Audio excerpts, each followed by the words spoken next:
when we were kids, we'd watch just uber successful athletes, businessmen, whatever it is. We'd look up to these people during press conferences, interviews. People would ask the question, how'd you get here? If you had to, point it to one thing, what would it be? And you'd hear mindset and you'd be like, really? Nah. At least I would. I doubt it. I'd be like, there's no way. There's no way your mindset alone, or your mindset was, the backbone of what it took to get to where you are. And then when you start to get some success in your own life, no matter how big, no matter how small, I feel like you start to recognize the importance of it. You become more conscious of it, right? That's exactly how I learned. Like just observing other people and realizing how much it handicapped me. So to help you out, to build a hero's mindset, to build that, that unbreakable mindset that can get you to where you want to go in life. It's an everlasting journey. Mindset's a perishable skill, dude. You could have the best mindset in the world. You mess up, slack off, don't sharpen it. It's like an axe, dude. It will get dull. Plain and simple. So it's perishable. You got to stay on this. But the first thing, and it's going to be controversial, and you might not like it, and that's all right. We live in a victim-based world. Plain and simple. I struggled with this growing up. Pretty much for 20 years. Is we live in a victim-based world where it's always someone else's fault. Always someone else's fault. It's the system's fault. It's college's fault for charging so much. It's her fault. It's his fault. It's the politicians. It's the president. All this stuff. Just a laundry list of excuses of whose fault it is, but very rarely is it ever your fault. Because realize all that stuff, all those laundry lists of excuses that I've said in my life too, we might be right about it. We genuinely might be right that all those things have got us to where we are. But it serves us no benefit because what? Are we going to ask the president to change your life? No, you can't. You can't. So at least if we say, you know what? It is my fault. I'm the reason I'm here. Because when we say that, we're back in control. We have the steering wheel. That's the mindset you got to have is I'm in control. Whether the ship sinks or whether it goes right across the Atlantic, I'm in control. That's the mindset you have to have. That is step one. And if it's a hard pill for you to swallow, that's why so people have good mindsets. Because it's a hard pill to swallow, dude. It's not all sunshine and rainbows. Like, if you want to become a leader in this world, there's going to come failures walking down that path. And you're going to have to take it on the chin and be like, guys, that's on me. I failed. Whether you have to do it for clients, for friends, whatever it is, family, like owning up to shit, taking it on the chin. It's hard. It doesn't feel good. And that's why so few people have good mindsets. So the first part in building that hero-like mindset is just owning it. The good, the bad, the ugly, own it. Telling you, none of it is permanent. All of it's temporary. But if you can own those situations, dude, A, people love that. B, you are now in control. You can do what you can to change it, to manipulate it, and it's going to help you out. Own the situation. The second thing to help you out is your paradigm in which you see life through. So if you don't know what paradigm is essentially, this is how Nate defines it is the lens in which you see life through.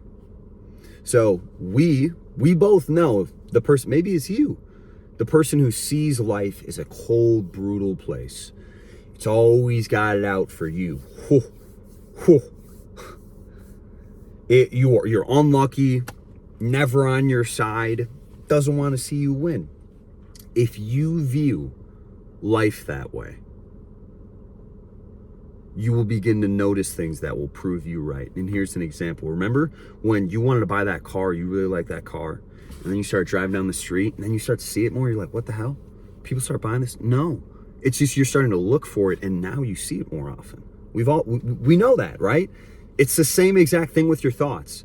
So if you view the world as this cold, brutal, unlucky, unforgiving place, it will be that way.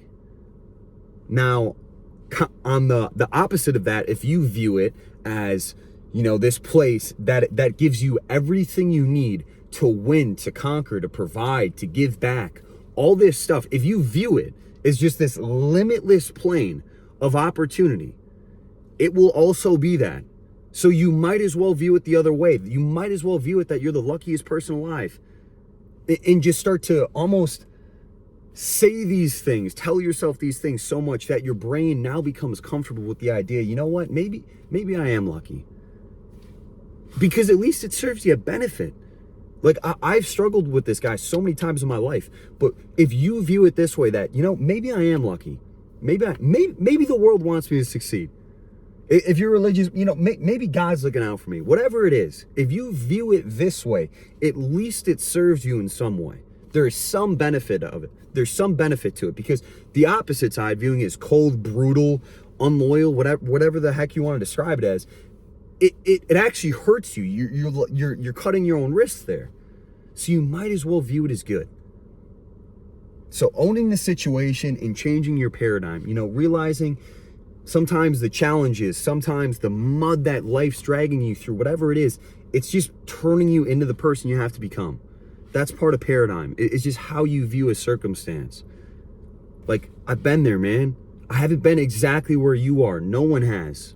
We all have our own unique life experiences. That's what makes me, me, and you. But I've been through mud too in my life. It sucks. It's not a good place to be, but you know what? It's part of it. And that's why 99% of people quit. And the one thing I can say about my life, whenever I've experienced a taste, a glimpse of success in my life, it came shortly after that temporary defeat, that temporary feeling of being broken. And I guarantee for every high performer in this world, it's the same way. So, like I've said before, to get more than you have to become more than you are. Let's go from Jim Rohn. And the same thing is exactly true. Sometimes to get where you want to go, you have to change the person that you are. And those struggles, those challenges, those obstacles you face are in turn making you into the person who you need to be to move forward. Right? It's like that one quote, I asked God for strength, he gave me challenge. Makes you stronger. Right? Like if you were a video game character, if you wanted to get stronger, you'd probably go to the gym. You'd probably go through hard shit. It would level up your skills. It's the same principle. So I know it went a little bit longer than usual, but I wanted to give you guys stuff that actually had impact on my life. I don't know if you can tell I'm fired up, but owning the situation, shifting your paradigm, and how we view circumstances in life. These are things, obviously it's not everything, but these are things that will help you. And if you made it this far, I'm thankful for you. Like seriously, I truly am. The people who've been commenting lately, they're good people. They show support. And it reminds me, the world's a good place. So, with that being said, just keep crushing it. Stick true to who you are. Stay on your freaking mission. Keep your chin up. Own the situations. And you'll win. I'll see you in the next one.